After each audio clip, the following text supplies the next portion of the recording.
Hey sports fans, it was a good week for Philly sports. Let's start with the great news of Philadelphia Eagles head coach Dick Vermeil being inducted into the Pro Football Hall of Fame.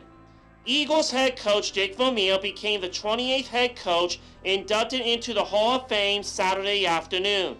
And although his acceptance speech touched on all parts of his coaching career, from Hillsdale, California High School to UCLA to the Eagles, Rams, and Chiefs, he took plenty of time to recall his 7 years with the Eagles and so many of the people who were a part of the team that brought the Eagles back to prominence after a lot of dismal years. He thanked owner Leonard Toews, who died in 2003, and Jim Murray, the West Philly native who was the Eagles general manager during Vermeil's time here. Murray, one of the founders of Ronald McDonald House, is still alive and lives in Montgomery County, but he's in his mid-80s and was unable to travel to Ohio. Dick shared his memories of his 2 years working alongside legendary UCLA basketball coach John Wooden, considered the greatest basketball coach ever. Wooden won his 10th NCAA title in 1975 and then retired. Vermeil thanked his 3 surviving assistant coaches from the 1980 Super Bowl team. Tight ends coach Lynn Stiles, who was in the audience Saturday at Canton McKinley Stadium. Offensive line coach Jerry Ramfler and Carl Peterson. Andy Reid flew out to Canton to personally congratulate Dick Vermeil. He never coached with Andy Reid, but they both lost a Super Bowl with the Eagles, won a Super Bowl with their second team, and also coached the Chiefs. Congratulations to Dick Vermeil for being enshrined into the Pro Football Hall of Fame. Derek Hall hit 2 home runs, and Nick Maton and Rhys Hoskins each hit 2-run homers to lead the Philadelphia Phillies to a 4-game sweep of the Washington Nationals with a 13-1 win on Sunday. Maton drove in 4 runs. Bryson Stott had 3 RBIs, and the Phillies scored 5 runs in the 4th and 8th innings. Hall hit a pair of solo homers against Washington starter Corey Abbott to play his part in the long ball barrage against the Nationals. Aaron Nola struck out 5 and allowed 1 run in 6 innings to put the Phillies 12 games over 500 for the first time since August 2018. Final score, Phillies 13, Nats 1. Good luck to the Philadelphia Phillies in their next game against the Miami Marlins on Wednesday. The Phillies have acquired Noah Syndergaard from the Angels.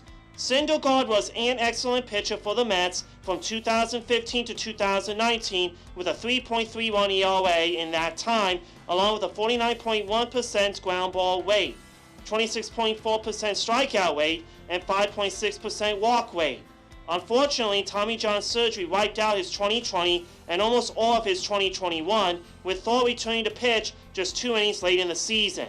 He is having a quality season for the Halos, though not quite up to his previous standard. Through 15 starts and 80 innings on the year, he has a 3.83 ERA, 44.9% strikeout rate, 6.5% walk rate, but much diminished 18.9% strikeout rate. His velocity isn't quite as strong as before, and that strikeout dip is significant, but he's still filling up the strike zone and keeping runs off the board. Welcome to Philadelphia, Noah! Former Alabama pitcher David Robertson was traded from the Chicago Cubs to the Philadelphia Phillies. Robertson finished his university career at Alabama after 2 seasons with a 12-8 record and a 2.97 ERA. He was also named an All-American after his freshman season. While doing so, he also recorded the most strikeouts by a freshman pitcher in college baseball with 105. After his sophomore season in Tuscaloosa, he entered the MLB draft. He was drafted in the 17th round by the New York Yankees. In his professional career, Robertson has a 56-33 record with a 2.89 ERA over 14 years in the MLB. He has played for 5 different teams in his MLB career, including the New York Yankees, Chicago White Sox, and Tampa Bay Rays. Welcome to the city of brotherly love, David. Hall of Fame broadcaster Vin Scully, whose dulcet tones provided the soundtrack of summer while entertaining and informing Dodgers fans in Brooklyn and Los Angeles for 67 years, died Tuesday night. As the longest tenured broadcaster with a single team in pro sports history, Scully saw it all and caught it all. He began in the 1950s era of Pee Wee Reese and Jackie Robinson, on to the 1960s with Don Drysdale and Sandy Koufax, into the 1970s with Steve Garvey and Don Sutton, and through the 1980s with Orel Hershiser and Fernando Valenzuela.